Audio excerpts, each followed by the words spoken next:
Fala galera, tudo bem com vocês? Aqui quem fala é o Matheus Braga. E sim, o Milwaukee Bucks é campeão da NBA 2020-2021.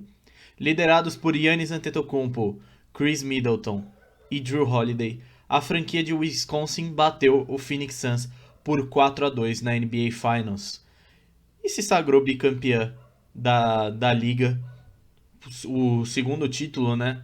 Primeiro veio lá em 1971, ou seja, 50 anos, 50 temporadas de espera. E o torcedor do Milwaukee volta a sorrir graças a um grego que é especial, muito especial.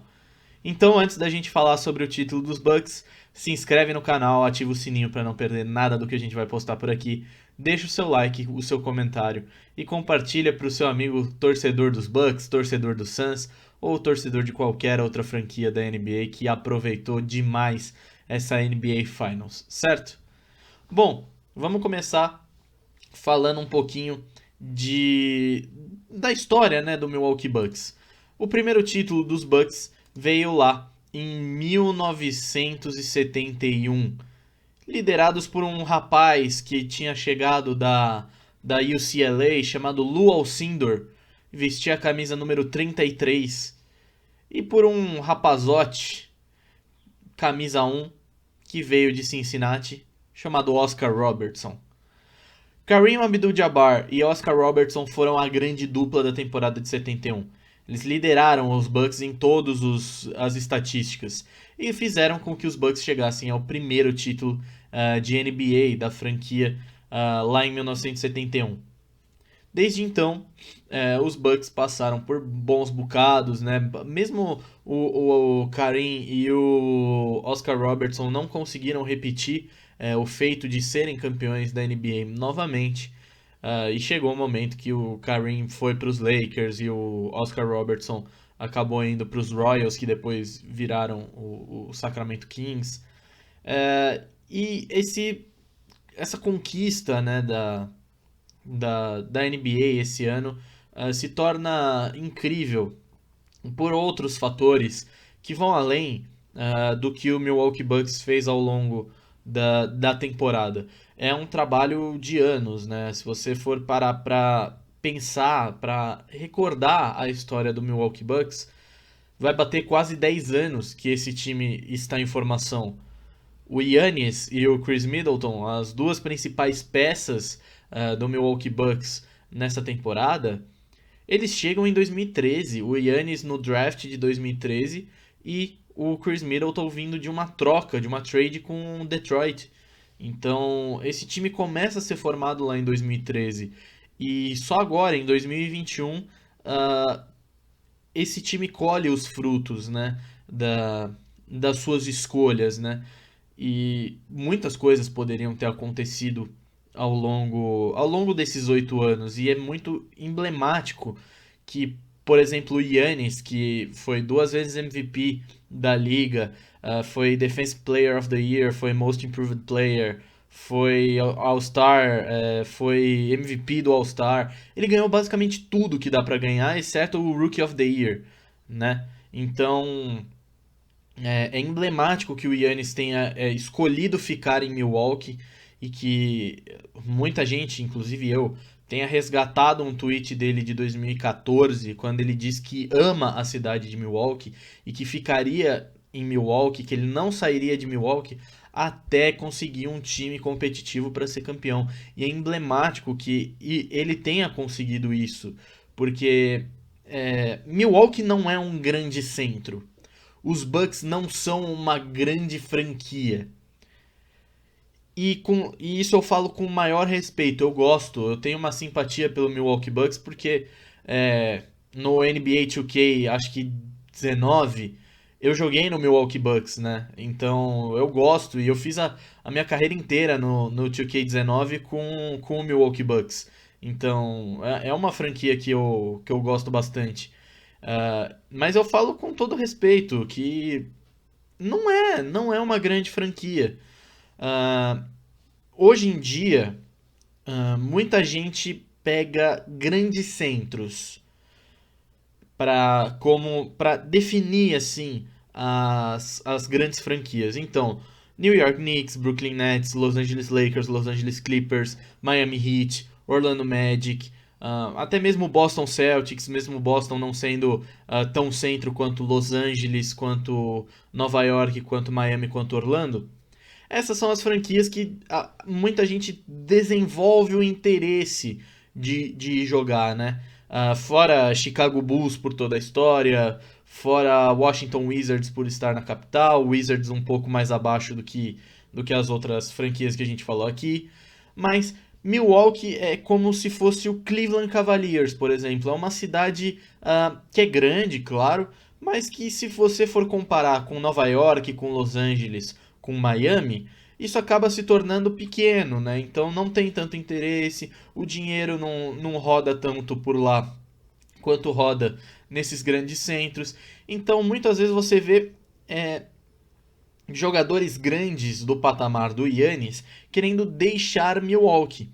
Foi o caso, por exemplo, do LeBron James lá em 2010, quando ele sai de Cleveland e vai para Miami. É o caso do Kevin Durant, né, que ele foi para São Francisco depois de sair de Oklahoma. É o caso do Carmelo Anthony quando ele deixa o Denver Nuggets e vai jogar nos Knicks. Então, Milwaukee acaba sendo um exportador, assim dizendo, de craques, né, para as maiores franquias. E é emblemático que o Giannis tenha optado por ficar em Milwaukee e respeitar a cidade de Milwaukee para trazer mais esse título, né? E o Giannis é uma pessoa especial, né? Para você que não sabe, o Giannis Antetokounmpo, ele nasceu em Atenas, né? Mas os pais dele, eles eram imigrantes da Nigéria.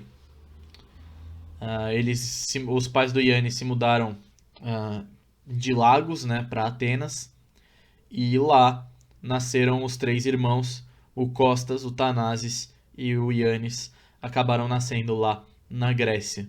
Só que tem um porém, e isso vale ressaltar. A Grécia, ela usa um sistema de nacionalidade, uma lei de nacionalidade que respeita o direito sanguíneo. Então, para explicar para você melhor, se você é grego e você vem aqui para o Brasil e tem um filho aqui no Brasil, o seu filho ele é grego por laço de sangue, né? Então, ele é grego porque o pai e a mãe dele são gregos. Então, não importa onde ele nasça, o sangue dele é grego e ele tem a nacionalidade grega. O Yannis não. E o Yannis não tinha nem a nacionalidade nigeriana, porque ele não nasceu na Nigéria. A Nigéria usa o sistema de solo, né? Quem nasce na Nigéria é nigeriano. Quem nasce fora da Nigéria não é problema meu. Então ele foi apátrida.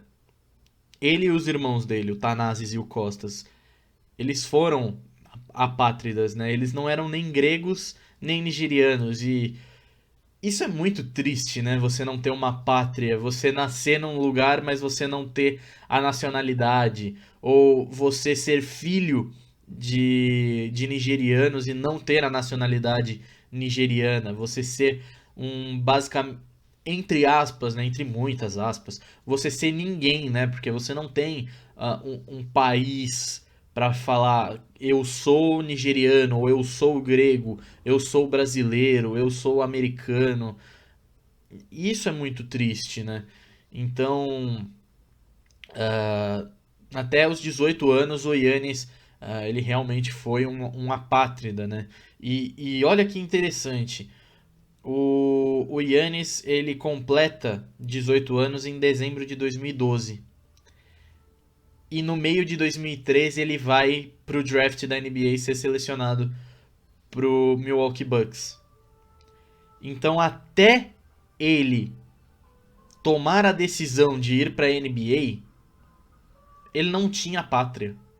Ele se torna grego com 18 anos ali, quando completa sua maioridade, mas aí ele já estava de mudança para os Estados Unidos. Então realmente é uma história muito boa, né? Muito inspiradora, a dos irmãos Antetokounmpo. Ah, o Yannis, ele e o Thanasis, né? Eles ajudavam os pais que não conseguiam trabalho, né? Eles eram imigrantes e a gente sabe que na Europa os imigrantes sempre têm um grande trabalho para encontrar emprego, para ter uma vida decente, né? Isso mais no passado, hoje em dia talvez nem tanto assim, eu não conheço a vida dos imigrantes lá na Europa. Mas eles ajudavam, né? Ele e o Thanasis acabaram ajudando, ah, vendendo coisas na rua, sendo o famoso camelô, né? Nas ruas de Atenas. E e é interessante, né, que você veja como que o Yannis se tornou ao longo dos anos, né? Ele não deixou a fama subir, né? Vamos ser sinceros, o Yannis, ele é um cara super humilde, a gente vê o- os vídeos que o Milwaukee Bucks acaba compartilhando, que o próprio Thanasis acaba postando, e você vê o Yannis como um cara super família, um cara super humilde. Então é muito legal que ele tenha essa história de vida e que a própria fama, né? Porque quando você não é ninguém, né, na sua infância e você sofre ao longo dessa infância, como o Yannis acabou sofrendo, e eu acredito que ele tenha sofrido bastante,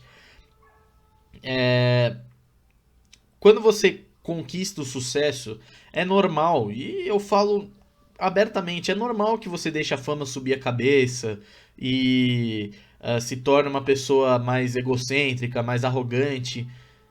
É normal. As pessoas, né, são assim, infelizmente, mas é muito legal que o Yannis ainda se mantenha fiel às suas origens, né?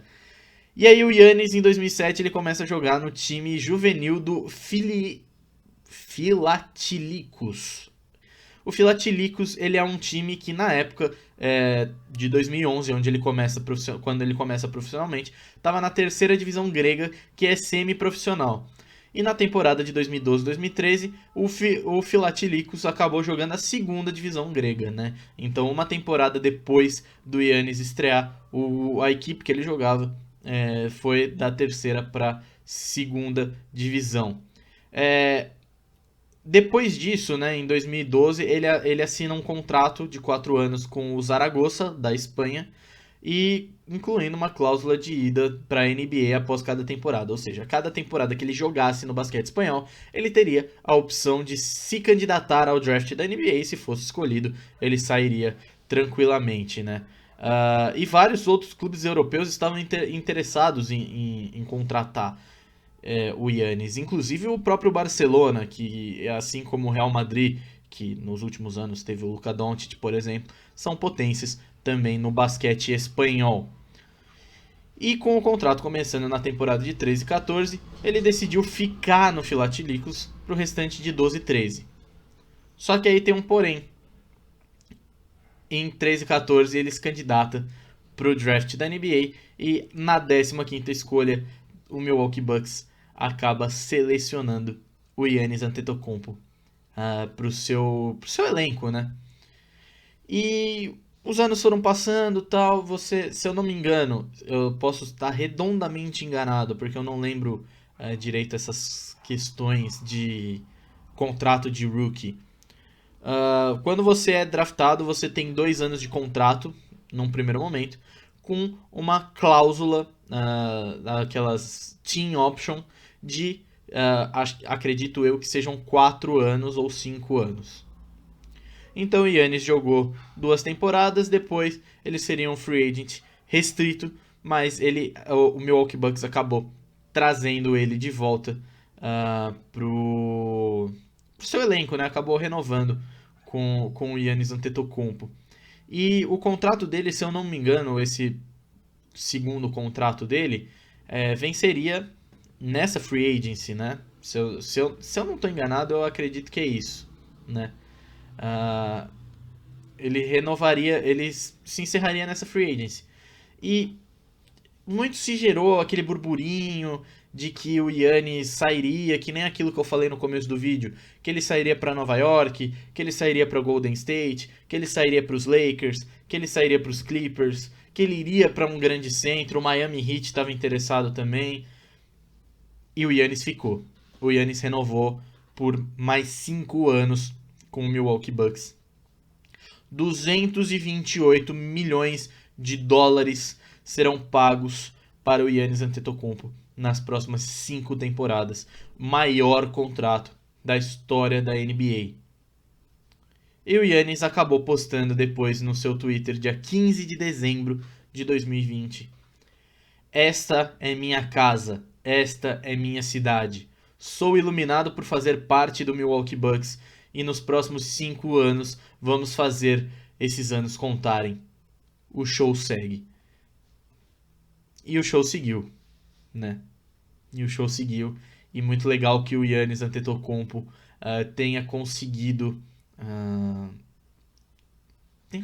levar o Milwaukee para esse lugar. E agora ele é 2 vezes MVP,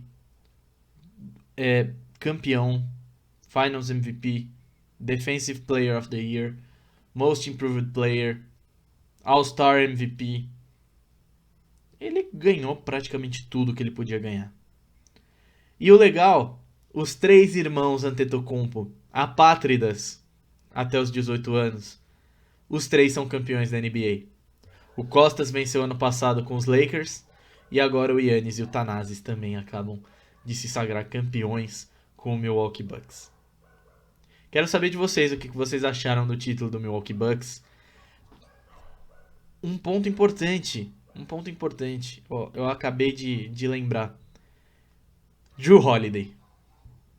Cara, o Jrue Holiday merece. O Jrue Holiday merece. O Jrue Holiday, pra você que não sabe, ele jogava no New Orleans Pelicans e nessa temporada ele acabou sendo trocado dos Pelicans com os Bucks. O Eric Bledsoe foi para New Orleans e o Jrue Holiday acabou indo para Milwaukee. E o Jrue Holiday ele tem uma história de vida fantástica. Até porque o Jrue Holiday ele é casado com uma jogadora de futebol feminino lá dos Estados Unidos, né? E se eu não me engano, ela teve câncer nos últimos anos. Eu não vou lembrar a história direito, mas o básico é o seguinte: a mulher dele teve um problema de saúde grave e por um ano o New Orleans Pelicans virou pro Jrue Holiday e falou: cuide da sua mulher, não se preocupe, a gente vai te dar todo o apoio, a gente não vai rescindir com você, você está no elenco, mas você não vai jogar porque você tem que cuidar da sua família. E ele cuidou da família dele, a mulher dele se curou, graças a Deus, a mulher dele tá bem. E agora o Jrue Holiday, ele é campeão da NBA e é um cara que merecia. E ele é um cara, assim, eu já vi inúmeras reportagens com o Jrue Holiday. E ele é um cara, pô, é aquele cara que você chama pra resenhar no churrasco, sabe? Você faz um churrasco, você convida o Jrue Holiday, inevitavelmente. Então, muito feliz que o Jrue Holiday também possa estar sendo campeão da NBA. Ele que merece também bastante. Então, esse elenco do Bucks, né? O head coach, o Mike Budenholzer, que fez um bom trabalho ao longo dos anos. Muita gente pedia a cabeça dele por causa de playoff, que falava que o Bucks era o leão de temporada regular, porque os Bucks já foram líder da Conferência Leste, acho que uns 3 anos seguidos, e aí acabavam caindo para Cleveland, para Toronto, para Miami. Então muita gente acabava pedindo e o staff do Milwaukee Bucks foi lá e bancou o Mike Budenholzer, bancou essa comissão, bancou esse elenco, e hoje isso se mostra muito acertado, né? Eles venceram o Miami Heat por 4-0, uma série fantástica com o Brooklyn Nets, que, na opinião de muita gente, inclusive a minha, é o melhor elenco da NBA, e eles foram lá e venceram por 4-3, o último jogo inclusive no Barclays Center. Venceram o Atlanta Hawks 4-2, mesmo com o Giannis se lesionando, isso outro ponto, o Giannis teve uma hiperextensão no joelho, o joelho dele dobrou pro lado errado, e ele voltou, jogou muito nas finais, e Só no último jogo, por exemplo, marcou 50 pontos dos 105 que o Milwaukee Bucks marcou ao longo dos 4 períodos. Então, quase metade dos pontos do Milwaukee Bucks foram gerados pelo Giannis Antetokounmpo diretamente, né? Isso sem contar as assistências, os rebotes que ele pegou que geraram pontos, né? Para Milwaukee. Então, quero saber de vocês o que vocês acharam desse título do Milwaukee Bucks, mais um vice para Phoenix, a primeira final do Chris Paul acaba com um vice-campeonato. Quero saber se vocês acham que o Milwaukee vai se manter, se o Milwaukee vai voltar a disputar o título. Phoenix a mesma coisa, se Phoenix vai voltar a disputar um título. A gente vai ter uma free agency bem movimentada. Já falamos aqui do Damian Lillard podendo trocar de equipe, já falamos aqui de algumas trocas que podem acontecer ao longo do ano, e eu acredito que a gente esteja caminhando para uma excelente temporada, né? Depois dessa loucura de Covid, de jogador se machucando porque o espaço entre as temporadas foi muito curto. Agora tem os Jogos Olímpicos também, mas com certeza os jogadores vão ter mais tempo de se recuperarem, mesmo os que forem, como o Middleton, como o Drew Holiday, como o Devin Booker, o Luka Doncic está lá. Não sei se o Giannis e o Thanasis vão acabar integrando a seleção da Grécia. Então vamos ficar de olho aí nessa off-season da NBA. Com certeza vai ser incrível e vai ser bem movimentado, e qualquer coisa eu vou estar trazendo aqui para vocês, certo? Então, muito obrigado pela presença de vocês nesse vídeo. Não se esquece, se inscreve aqui embaixo, ativa o sininho, deixa o seu like e deixa aqui no comentário, você ficou feliz ou não ficou feliz com o título do Milwaukee Bucks, tá? Aguardo o comentário de vocês, e aí nas próximas semanas, conforme a free agency e as coisas da off-season, draft forem acontecendo, a gente volta aqui para comentar as possibilidades de cada time na próxima temporada, certo?